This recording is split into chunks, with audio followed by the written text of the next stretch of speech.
All right. Let's dive into what I think is a fascinating period in American history, one that continues to spark debate and intrigue even today. The life and presidency of John F. Kennedy.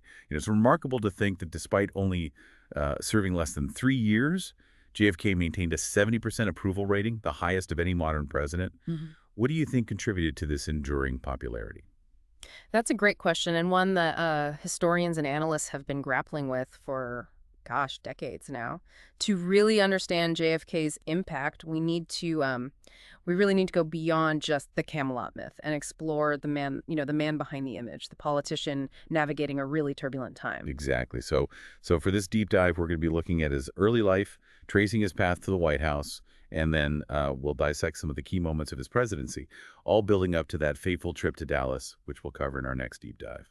Yeah, think of it as laying the groundwork. We're examining the context, the man, and the political landscape before we delve into the mystery surrounding his assassination. Okay, so let's rewind the clock all the way back to JFK's childhood. We're talking, privileged upbringing, a demanding father, some persistent health issues, and even some, harrowing wartime experiences. Yeah. Did all of this play a role in shaping the future president? It's fascinating how these early experiences can have such a profound impact. Take Joe Kennedy, for example, JFK's father. I mean, he was a towering figure, self-made millionaire, former ambassador, instilled a fierce sense of ambition and competition in his sons.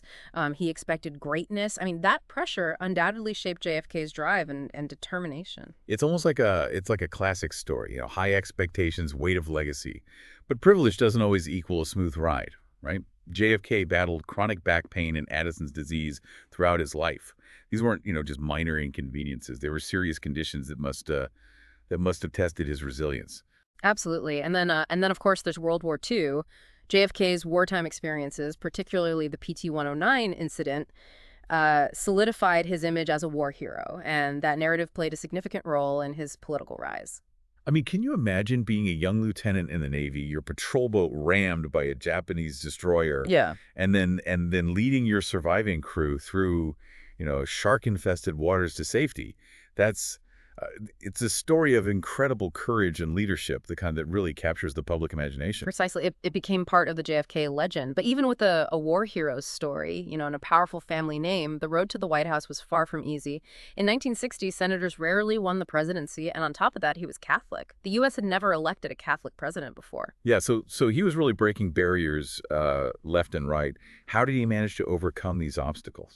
Well, a lot of it came down to his undeniable charisma. JFK was young, energetic, and he projected this image of optimism, hope for the future. He and Jackie, his equally glamorous wife, they captivated the nation. They were the epitome of style and sophistication.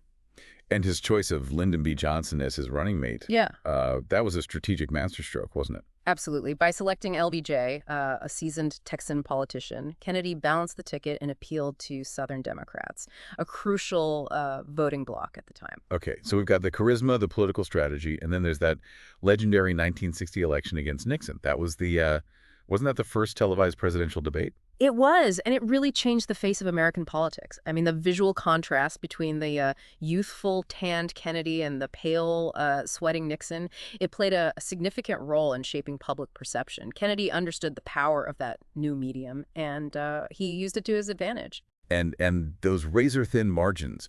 I mean, the election came down to a handful of votes in key states, and it's been the subject of debate ever since. There were rumors of irregularities, particularly in Illinois and Texas, but nothing conclusive enough to overturn the results. However, those whispers of a bought election, they lingered, adding to the JFK mystique. It's like something out of a political thriller.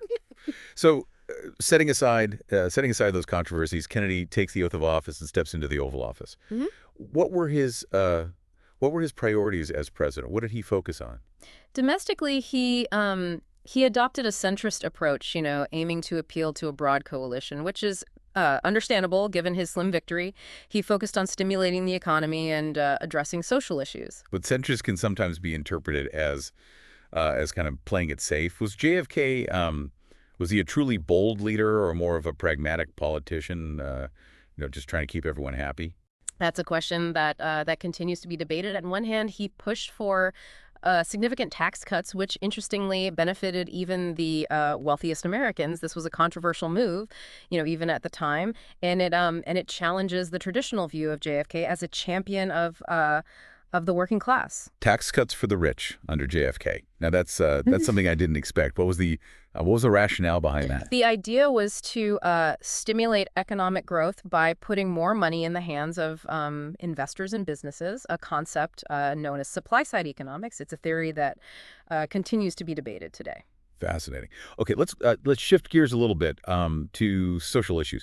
How did JFK handle the burgeoning civil rights movement? Was he a champion for equality from the start? It's a complex story. Early on, he was hesitant to fully embrace the movement, likely for political reasons. Didn't want to alienate Southern Democrats, who were crucial to his legislative agenda. But as events unfolded, he was increasingly pressured to take a stronger stance. Remember, this was a time of sit-ins, freedom rides, and growing racial tensions. So he was caught between his political calculations and the moral imperative of the moment. Precisely. And while he initially focused on behind-the-scenes efforts to advance civil rights, he eventually delivered that landmark civil rights speech in 1963, advocating for comprehensive legislation. That was a powerful speech. Really marked a turning point in his presidency, even though the legislation itself wouldn't be passed until after his death. It makes you wonder, would he have succeeded in pushing that bill through Congress? It's one of those many what ifs that surround JFK's legacy. Okay, we've covered domestic policy, but JFK was he was deeply fascinated by foreign affairs. Let's explore that aspect of his presidency a little bit. Now, this is where his wartime experiences and his fascination with international relations really came into play. He saw himself as a player on the world stage, ready to face the challenges of the Cold War. But his first major foreign policy test, the Bay of Pigs invasion, didn't exactly go according to plan, did it? It was a colossal failure. The CIA-led operation intended to overthrow Fidel Castro ended in disaster. With Cuban exiles captured or killed. It tarnished JFK's image and fueled resentment among those who felt that he hadn't done enough to support them. Right. So a major setback for JFK. But did this dampen his determination to deal with Castro? I remember reading about exploding cigars and seashells. Ah, yes, Operation Mongoose. It was a bizarre and frankly reckless series of CIA plots to assassinate Castro, ranging from poisoned cigars to exploding seashells. Whether JFK was truly obsessed with with these outlandish schemes or simply tolerated them is still debated by historians. It sounds almost too incredible to be true, but this was this is the Cold War, a time of heightened paranoia and covert operations. I imagine his primary focus was on the bigger picture, though, that overarching tension with the Soviet Union. Absolutely. The Cold War was the defining conflict of his presidency. The fear of nuclear annihilation was a constant shadow, and JFK had to navigate this complex geopolitical landscape with extreme caution. No pressure there. So how did he handle that ever-looming threat? His first face-to-face encounter with Nikita Khrushchev, the Soviet premier, didn't go very well. They met at the Vienna summit in 1961, and Khrushchev, by all accounts, just outmaneuvered him, left JFK feeling rattled and uncertain. It sounds like his youthful charm offensive backfired. Did this shake his confidence? It definitely gave him a reality check. He realized that Khrushchev was a formidable adversary, not easily swayed by charm or rhetoric. Mm-hmm. And then came the Berlin Wall crisis in 1961. That iconic symbol of a divided world. How did JFK respond to that provocation?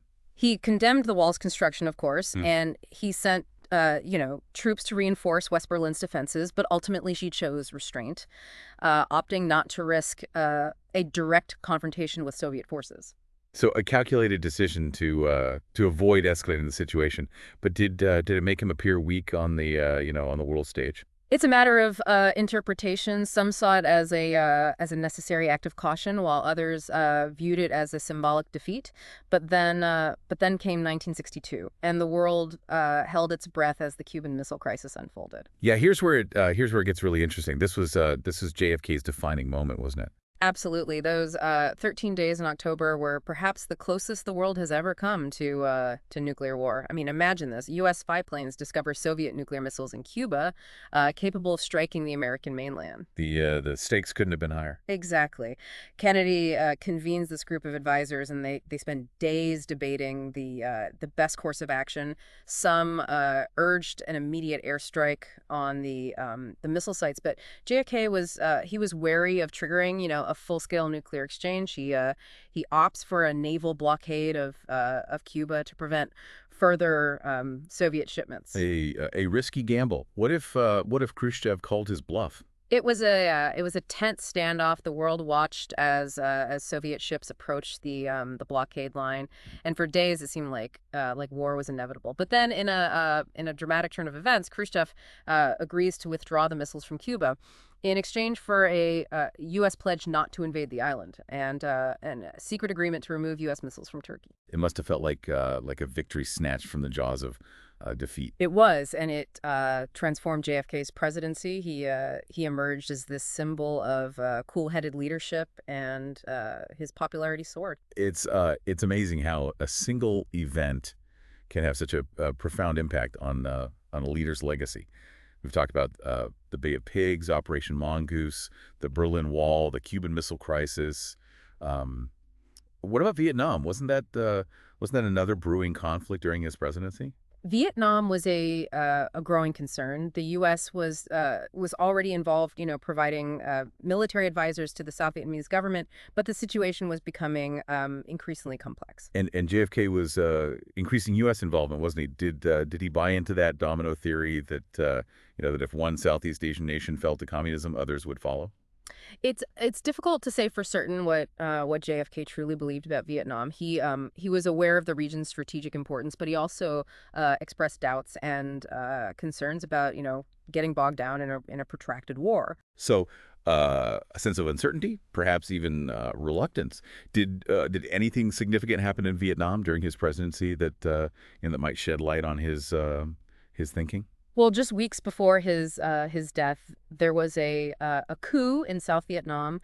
The U.S.-backed president Diem was overthrown and assassinated. It was a shocking turn of events that left JFK grappling with what to do next. Another one of those what ifs. Would JFK have escalated U.S. involvement or sought a way out? We'll never know for sure. So we have a president at the height of his popularity, having successfully navigated a major Cold War crisis, but facing this increasingly complex situation in Vietnam. And then in November 1963, he embarks on a trip to Texas. What was the purpose of this trip? On the surface, it was a political trip. He needed to mend some fences in Texas, particularly within the Democratic Party, ahead of his reelection campaign. So a bit of glad handing and backslapping to shore up support in a crucial state. Exactly. But as we'll see, this trip would have far-reaching consequences that would forever alter the course of American history. This is where our deep dive takes a dramatic turn. We'll be back in part 2 to explore the events leading up to the assassination. Welcome back to our deep dive into the events leading up to the assassination of John F. Kennedy. Last time, we left off with JFK embarking on a political trip to Texas in November 1963, a trip intended to, shore up support ahead of his reelection campaign. A trip that would tragically become his last. Yeah. So let's rewind to those fateful days leading up to November 22nd. The Kennedys arrived in Texas on November 21st, starting their tour with visits to San Antonio, Houston, and Fort Worth. The atmosphere was electric. Just huge crowds gathered, eager to catch a glimpse of the president and Jackie. It was a whirlwind of speeches, receptions, handshakes. There was a sense of optimism, excitement in the air. But we also know there were some underlying tensions, right? Remember that rift within the Texas Democratic Party between liberal Senator Ralph Yarborough and the more conservative Governor John Connally. Exactly. That friction created a somewhat tense backdrop for JFK's visit. He was walking a tightrope, trying to appease both factions. So a delicate political balancing act. And then there's the question of the security. Was there any indication that JFK's safety might be compromised? Looking back, were there any red flags? In retrospect, there were some security lapses that seem almost unbelievable today. For instance, the motorcade route through Dallas was published in advance, and it included a slow turn onto a street lined with buildings, a potential sniper's perch. That's it's chilling knowing what we know now. It seems like a basic security protocol would be to avoid such vulnerable points in a motorcade route. You would think so, but remember, this was a different era. Presidential security wasn't as tight as it is today, and there was also a desire to allow the public to see the president, to connect with him. It's a tragic irony that this openness ultimately contributed to his vulnerability. It's a stark reminder of how quickly things can change, how a moment of triumph can turn into tragedy. Okay, so let's walk through the events of November 22nd, step by step. The day began with a breakfast speech in Fort Worth, right? Yes, JFK addressed a crowd of supporters, and he seemed relaxed, confident, even joking with the audience. There was no hint of the impending tragedy, at least not outwardly. So just a typical day on the campaign trail. Then the Kennedys boarded Air Force One and flew to Dallas, landing at Love Field Airport to cheering crowds. The energy was palpable. People lined the streets, waving flags, holding signs. It seemed like the entire city had turned out to welcome the president. And then they got into the motorcade, that infamous open-top limousine. Right, JFK and Jackie were in the back, along with Governor Connolly and his wife Nellie. The motorcade slowly made its way through the streets of Dallas, moving towards Dealey Plaza. The Lee Plaza. That name is forever etched in history. What happened as they approached that fateful location?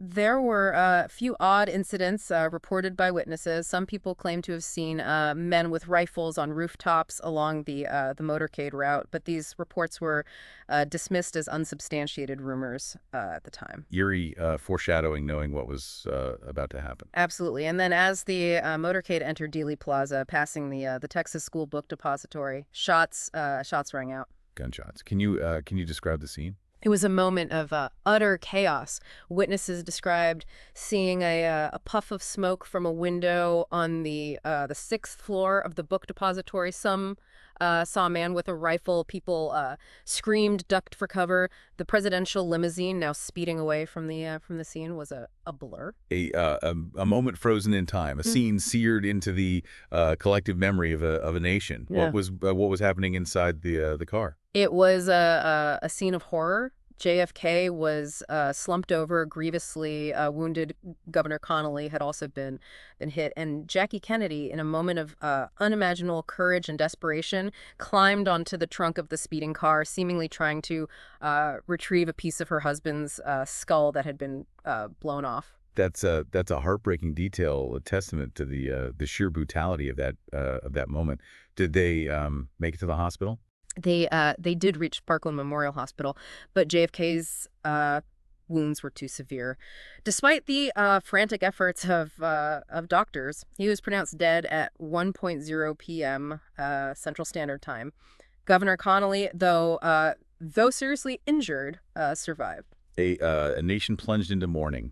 A world in shock. The news spread like wildfire. People everywhere struggled to comprehend the enormity of what had happened. But amidst the grief and disbelief, the investigation had to begin. Within hours, police apprehended a suspect, Lee Harvey Oswald, a former Marine who had been working at the Texas School Book Depository. Lee Harvey Oswald, a name that would become synonymous with conspiracy theories and endless debate.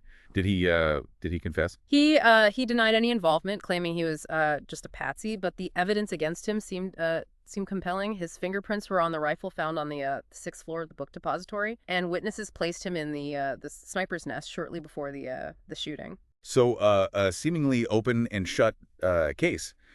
Did Oswald stand trial? He never got the chance. 2 days after his arrest, as he was being transferred to a more secure jail, Oswald was fatally shot by Jack Ruby, a distraught Dallas nightclub owner. Another shocking twist in this already unbelievable saga. Why did Jack Ruby kill Oswald? Ruby claimed he acted on impulse, overcome with grief over JFK's death, but his motives have been intensely scrutinized ever since. So the alleged assassin is dead, shot by a man claiming to have acted alone out of grief.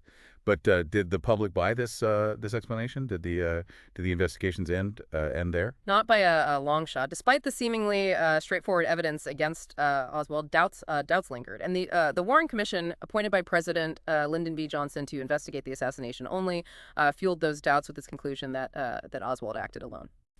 The Warren Commission concluded Oswald was the lone gunman, but many people rejected this finding, right? Absolutely. I mean, many people believe there was more to the story, that Oswald was part of a larger conspiracy, and the seeds of those conspiracy theories were sown in those early days of confusion and uncertainty. So the assassination of JFK, a tragedy that shook the world, opened a Pandora's box of unanswered questions and lingering suspicions that we'll explore in our next deep dive. Welcome back. It's hard to believe it's been over 60 years since the assassination of John F. Kennedy. Yet the questions and controversies surrounding that tragic day in Dallas, they persist. Last time we left off with the death of Lee Harvey Oswald, the official suspect in JFK's murder, and those lingering doubts about the lone gunman theory. You're right. The Warren Commission's conclusion that Oswald acted alone didn't satisfy a lot of people, and those unanswered questions have fueled a seemingly endless stream of conspiracy theories. So let's unpack some of the most prominent ones, separating fact from fiction, or at least trying to, and see what we can glean about what might have really happened. Okay, first up, the big one, the CIA.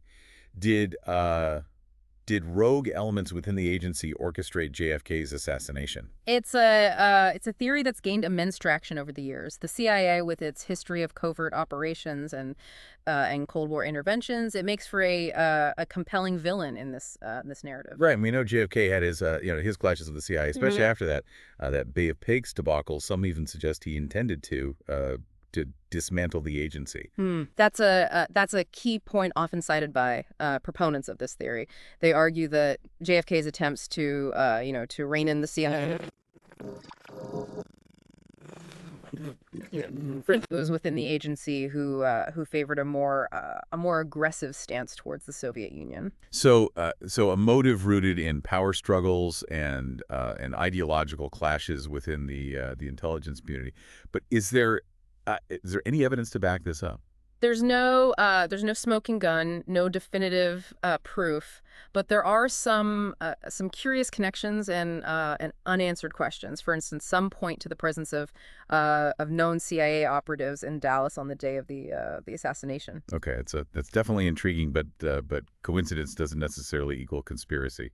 Right. Exactly. It's circumstantial at best. But then there's the CIA's track record of involvement in assassination plots, like those targeting Fidel Castro. Operation Mongoose. Those are some pretty wild schemes. They were, and some speculate that those involved in such operations might have viewed JFK as an obstacle to their objectives, perhaps even a liability. So a possible motive tied to JFK's efforts to curb the CIA's more extreme activities. It's a compelling narrative, but without solid evidence, it remains just that, a narrative. Precisely. We need to be cautious about drawing firm conclusions without concrete proof. All right, let's move on to another major player in the conspiracy theory landscape, the mafia.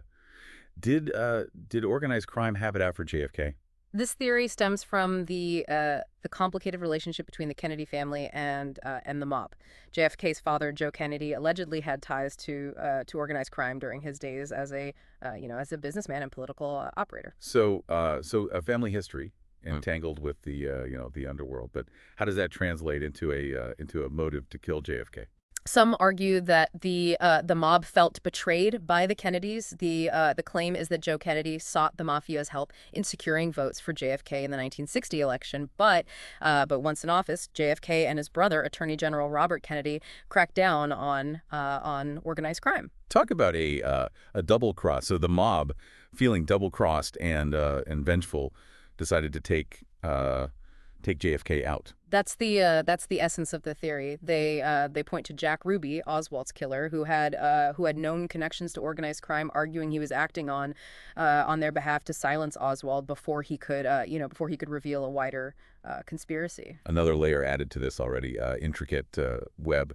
But is there any any solid evidence linking the mafia to JFK's assassination? There are some circumstantial links, but nothing conclusive. The mob's involvement has never been definitively proven. So more speculation than substance. As is often the case with with these theories, they tend to thrive on unanswered questions and shadowy connections. Okay, let's venture into even murkier waters. Yeah. What about the theory that that anti-Castro Cuban exiles were behind the assassination?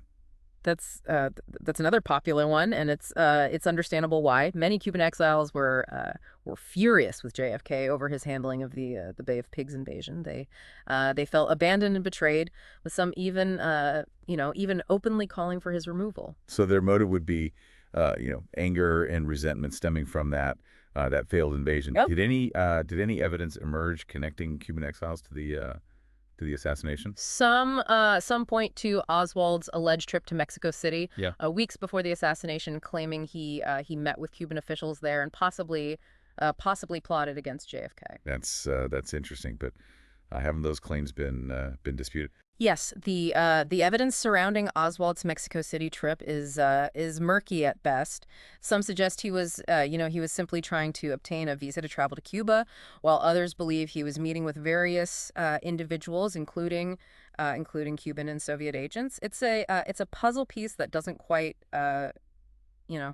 fit neatly. It seems like with this case, every potential answer just leads to more questions. That's the nature of this event. It's a labyrinth of possibilities, and it's easy to get lost in a maze of speculation. Okay, so we've covered the CIA, the mafia, and Cuban exiles. Right. Any other prominent theories we should touch on? There are countless theories out there. Some Yeah. more outlandish than others. Some involve Lyndon B. Johnson, who became president after JFK's death. LBJ, why would he have wanted JFK dead? Proponents of this theory contend that Johnson saw JFK as an obstacle to his own presidential ambitions. They point to Johnson's alleged involvement in corrupt dealings and suggest he feared exposure if JFK won a second term. So a motive driven by political ambition and self-preservation. That's a bold claim. Is there any evidence to support it?